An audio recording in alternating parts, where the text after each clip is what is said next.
Doğum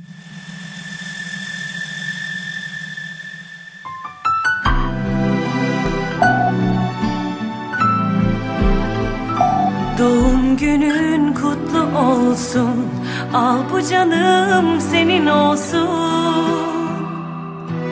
Acıda, tatlıda, gizlide, saklıda, sevginde, öfkende seninleyim canım, canım. Doğum günün kutlu olsun, sevdiğim, ah sevdiceğim. En kötü gün böyle olsun, tadım tuzum, canım sevgilim. Tanrı bana seni verdi, ölüm bile ayıramaz ki. Allah'ım seni verdi, aşkla dolu yüreğini. Bak bu sana sözüm olsun, al bu yürek senin olsun. Allah'ım duamızdır, mutluluk bizim olsun.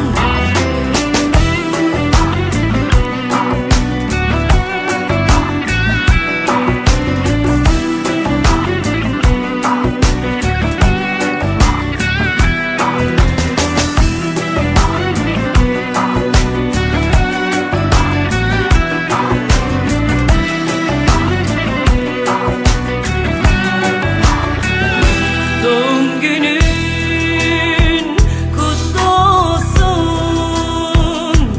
sevdiğim, ah sevdiceğim.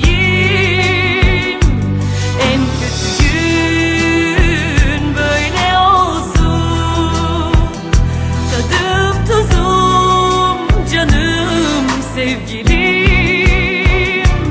Tanrı bana seni verdi, ölüm bile ayıramaz ki.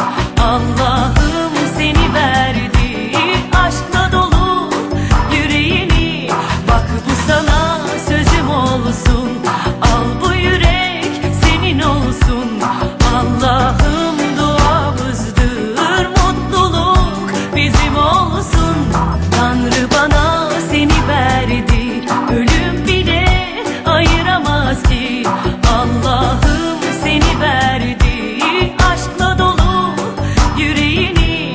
Bak bu sana sözüm olsun, al bu yürek senin olsun. Allah'ım duamızdır, mutluluk bizim olsun.